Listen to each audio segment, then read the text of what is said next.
안녕하세요. 이번 시간에는 기초생활수급자가 되는데 선정이 되는데 가장 중요한 세 가지에 대해서 알아보도록 하겠습니다. 기초생활수급자 신청을 하면 어떻게 조사가 진행되고 이 조사가 될 때 어떠한 부분이 가장 중요하게 평가가 되는지 거기에서 가장 중요한 부분 세 가지를 지금부터 정리해 드리도록 하겠습니다. 기초생활수급자가 선정되는데 가장 중요한 변수를 주는 것은 첫 번째는 소득입니다. 여기서 말하는 소득이란 다양한 요소가 있을 수가 있습니다. 월급만 단순히 생각하시는 분들이 많습니다. 월급만 소득이다 이렇게 생각을 하시는 분들이 있는데 그렇지가 않습니다. 여기서 말하는 소득이란 그 월급으로 받는 소득도 물론 포함이 되고 그 밖에 이렇게 월세를 받거나 세를 받는 경우도 있을 수 있습니다. 이런 경우도 당연히 소득으로 포함이 됩니다.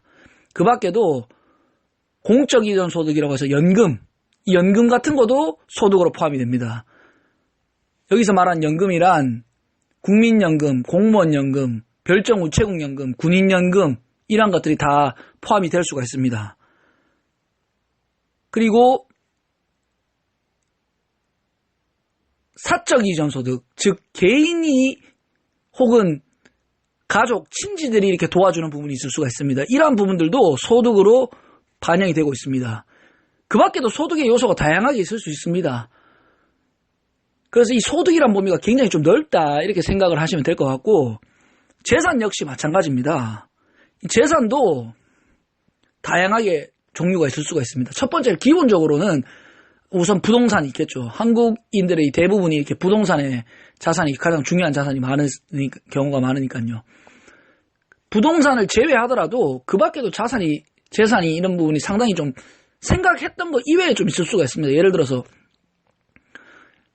예금도 포함이 됩니다. 예금돼 있으면 예금된 금액. 그리고 이 많은 분들께서 착오하시는 부분 중에 하나가 바로 보험입니다.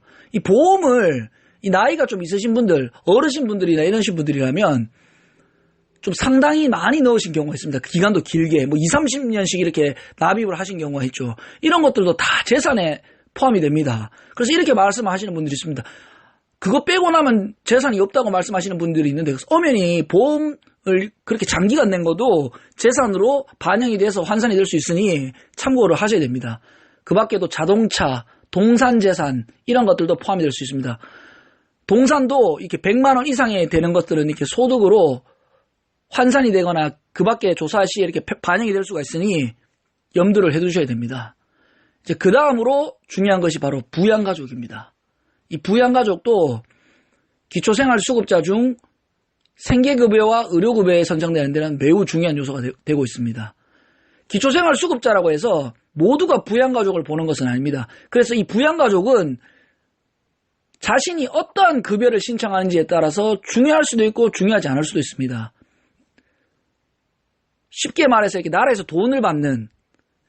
다달이 돈을 받는 생계급여 같은 경우에는 부양가족을 반영합니다. 그리고 병원에 갔을 때 이 병원비를 지원받는 이 병원비를 좀 상대적으로 저렴하게 싸게 다닐 수 있는 그 의료급여 제도도 부양가족을 반영하고 있습니다. 하지만 주거급여나 교육급여의 경우에는 부양가족은 반영하지 않습니다. 다시 한번 설명을 드리면 주거급여와 교육급여는 부양가족을 반영하지 않는다는 점을 기억하시기 바랍니다.